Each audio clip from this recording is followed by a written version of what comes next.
Welcome to another episode of Metal Mastermind. So I've got an audio interface in my hand here, and in this video I'm going to show you the very basics on how to use your audio interface. We'll cover everything from the connections and setting it up to how you can record that first guitar or vocal track or whatever instrument you're wanting to record. Now obviously this video is geared towards those of you who are just getting into the recording process here. Maybe you're a new guitar player, a new vocalist, and you want to start recording those ideas and just jump into this. Or this is also going to help you seasoned musicians out there that have never made the leap into this modern way of recording. I know firsthand how frustrating that can be, so I really hope this video helps you through those challenges and helps you get that recording process down so you can start making music.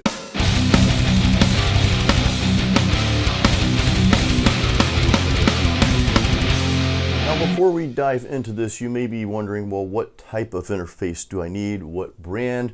So it really depends on your goals. So let's tackle this first. If you're just getting into the recording process, you're new at this, any basic interface is going to work for you. And a lot of those interfaces will be priced anywhere between $100 and $200, give or take some. So that's going to be your basic 2-input interface. And most of those will support an instrument cable, the 1/4 inch, and also an XLR in case you want to record vocals or mic your amp, which we're actually going to get to that later in the video, so you'll want to hang around for that. But any basic interface is going to do the trick. I'm not going to go over brands. I'll tell you what brand I'm using in this specific video, but we're not endorsed by them or anything like that. So I just want to make that clear. If you're, let's say you're a seasoned musician, you've been doing this for a while and you're ready to start recording as you get into this process, that's when you might want to get a little bit bigger interface per se. And the main two differences between interfaces when you go from the lower price to the higher price is, one, the amount of inputs you'll have. Okay, so if you're going to be recording multiple instruments and multiple vocalists, you'll probably want to go with an expanded interface. Also, the preamps, the type of preamps in the interface, that's going to be the main difference in price between interfaces. Now, if you're just starting out, basic preamps are going to do the trick. Most of the preamps, even in the lesser expensive beginner interfaces, those work just fine. The time when you would want maybe a little bit better preamp is if you're going to be recording vocals and you want a little bit more pristine quality coming out of that. So that's when the preamp can really come into effect. But for the most part, you can stick with the basic interface, again, especially if you're just starting out. Now, let's go over the basic connections of your interface. So there are 3 connections that I want you to be aware of here. First and foremost is the connection between your audio interface and your computer. Now, most often there will be a USB cable that comes with your interface that's going to be plugged into the back of your interface, and the other end of that will be plugged into your computer. The next connection is going to be your input connection, which this is where you're going to plug in your guitar and or your microphone. And in this case, you'll see I'm just plugging in a 1/4 inch cable. This is my guitar cable here. And this is real simple. Again, it's just where you're going to plug in whatever instrument you're playing, or if you're miking an amp, or your vocal mic. So this is the spot. And this is normally in the front of your interface as well. Now, to quickly circle back around to this, the only time you'd really want a larger interface with more inputs is when you're going to be recording multiple instruments. In my case here, I just have it for sheer convenience. Okay, I've got my dedicated guitar input. I also use the inputs in the back for microphones. One's connected to a vocal mic and the other is for a mic to mic my amp. So that way I don't have to constantly change the inputs in and out there to record. They're already there and they're assigned in the studio. So again, this is not a necessity, especially if you're just starting out. The last connection is going to be for your output source. Now here you see I've got these 2 cables plugged in. These are going to my studio monitors, these KRK rockets here. And normally these connections are going to be on the back of the interface. You'll see we've got a 1/4 inch going into the interface there, and typically the other end of that will be an XLR, and again, that's going into your studio monitors. Now, most interfaces are also going to have a headphone jack. You've got another output source for headphones, and if maybe your budget doesn't allow for studio monitors right now, using headphones is perfectly fine, especially again if you're just starting out. So now that we've got everything connected connected, it is time to record your first track. Well, first, let's test this and make sure we have a signal before we start recording, and I'm going to show you everything you need to know to make this happen, to make it work.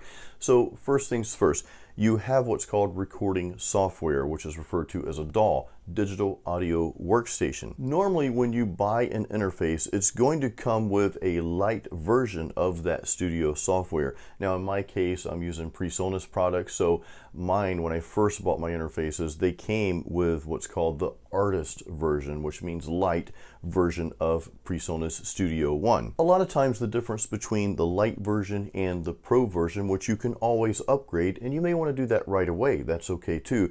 But the core difference is normally the light version will not allow you to use third-party plugins, okay?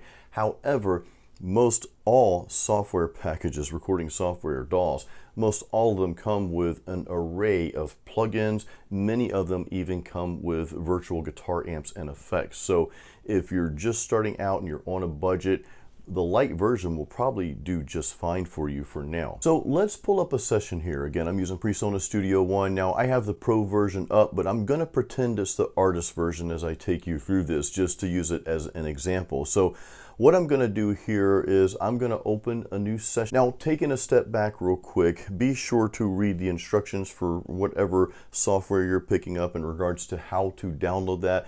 Most software companies are going to have you create a user ID and password, and you'll have a key or some sort of token that's going to come with your product that's going to allow you to download that version. So I would just recommend just following those instructions. And of course, most of these companies have forums that you can go to, and of course there's an array of YouTube videos out there for probably every product that's out there. So if you have trouble with that, I just strongly encourage you to go to that specific company that makes that software to get your answers there. Unfortunately, I can't cover that in this video because there are just so many out there. All right, so we've got a new session up here. The first thing we want to do is we want to add a track. So I'm just going to add a track. I'm just going to call this guitar. Okay, we'll just be simple. I'm going to record a guitar track for you. Actually, I'm going to record two tracks, and we're getting to that because one's going to be with a real amp as well. Hang around for it. So when you add this track in, we need to make sure that it's set up, and you'll have to press a button here, or click rather. You need to make sure it's set up so that you can hear that sound, so that it's picking up that sound from your instrument or from your vocals. Again, in this case, I'm just plugging my guitar in. So there's a button right here. It looks like a record button, so I'm going to press that. That's going to allow me to hear sound out of my output source. And this is also what you would want to have on when you go to record. But one thing I want to address, maybe you're not getting sound. I know some of you get hung up on this point. I know I have when I first jumped into this world of recording with software. If you're not hearing any sound at all, there are a few things that you want to check.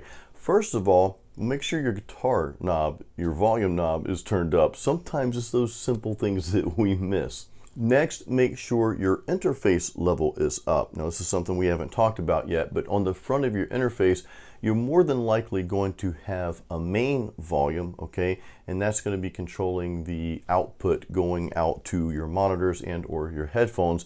You'll also have what's called a channel volume, and this is the volume for the actual instrument going in or the mic going in. So you just want to make sure that both of those are up. Now, one thing I'll say real quick, the channel volume, you want to have it up to the point where you're getting a signal where you can hear it, but you don't want it clipping. That means you don't want that signal going into the red. That's going to cause a nasty distortion, not the type of metal distortion that we like, okay? This is going to be a bad distortion, so you definitely don't want that. Now, let's say all those levels are okay. Your guitar volume's there, your interface levels are set. You should be hearing a sound, that little light's on, but you're just not getting anything. You're not seeing any signal moving on the interface if you have a digital readout like this one, and you're not seeing anything moving in the actual studio, in the track itself. The next thing I would want you to check, make sure that your studio software has your interface assigned as the output source, okay? So you would want to go in your audio settings in your studio, in your DAW, in your software here, and you would want to assign your interface to that role to make it your output source there. Most of the time, and the reason why I'm covering this lastly, most of the time, especially if you're using the same brand interface with the same brand software, that's going to connect automatically once you pull your software up. But in the case that it doesn't, you'll want to assign that like you see here. Now it's time to turn that dry signal into a really cool metal guitar sound. And we're going to do that with what's called virtual amp sims, or what's referred to as plugins. And all these are just really little software patches that are going to give you that effect. So again, your DAW, your studio, is going to come with an array of them. It's going to have compressors, delays, flangers, all types of effects, reverbs. You're going to have some virtual instruments in there probably, and you may, in this case of PreSonus, you may have a virtual amp and effects suite. So in this case, PreSonus has something called Ampire. Now, of course, I've got some better third-party plugins, but I'm just going to use this as a demonstration. So what I'm going to do is I'm actually going to drag and drop that plugin into this track. And most DAWs have this feature. And again, I know we're kind of gotten away from the actual interface itself, but I want to show you this part as well. I'm just going to randomly pick an amp in here. I actually haven't used this product here in a long time because again, I've got some better resources, but I'm just going to try to dial in a metal tone real quick and let's see if we can record something here.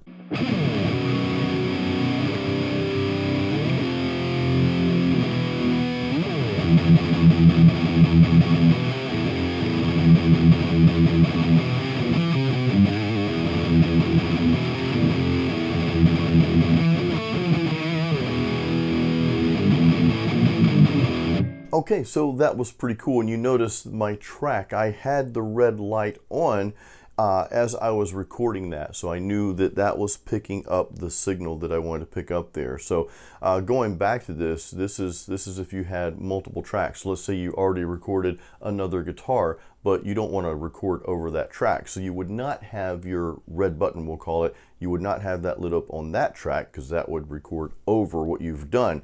You would only have that red button pressed, or clicked rather, on the track that you're wanting to record. And we actually have some more resources for you in the description of this video.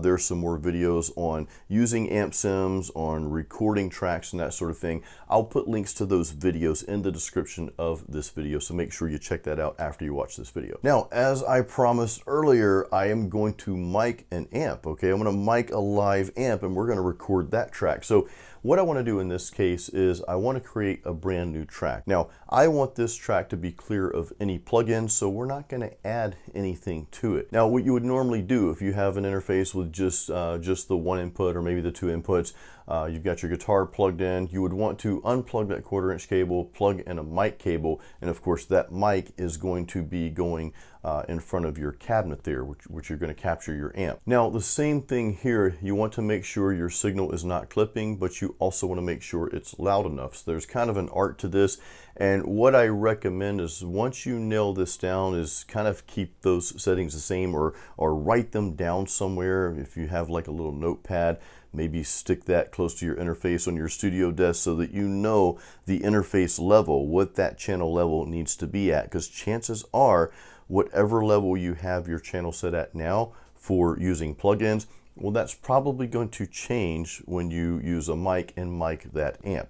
And it's also going to be determined how loud you have your amp. If your amp is cranked up pretty loud, which of course we're recording metal here, so it's probably going to be loud, then the level of your interface, of that channel, the level of that channel on your interface is going to have to come down some, okay? Now, if you're recording at a little bit quieter level, then of course you'll need more volume on that channel on the interface, okay? So you want to make sure that you're getting a signal, but again, that it's not peaking, that it's not in the red. And you'll see as I'm recording, you'll see the track, okay? You'll see the little forms, the waveforms in there, that it's not going to be all blurry, right? Like it's too loud, like it's clipping, but it's also not going to be too thin. You're going to have a nice, what I like to see, a nice healthy signal here. So let's record that guitar track.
Alright guys, there you have it. That is the basics of how to use an audio interface. I really hope this helped you.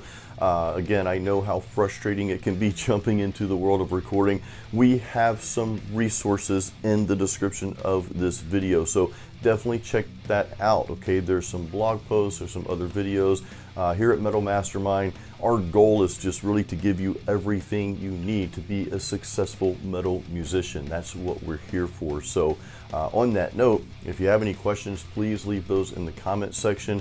If you have any ideas for us, maybe some questions that you would like us to do a video on that we don't have yet, chances are we probably have it, so check our videos out. But if there's something that we haven't covered yet and you'd like us to cover that, please leave that in the comments as well. One last thing, we do offer online courses on metalmastermind.com. I have a link for that in the description of this video as well. We've got several metal guitar courses out there.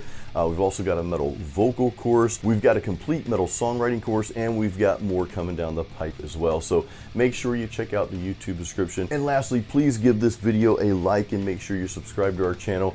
Again, our goal is to help every metal musician we possibly can and just make things a little bit easier for you and help you get over some of those challenges that all of us face as metal musicians. So on that note, we'll see you on the next video.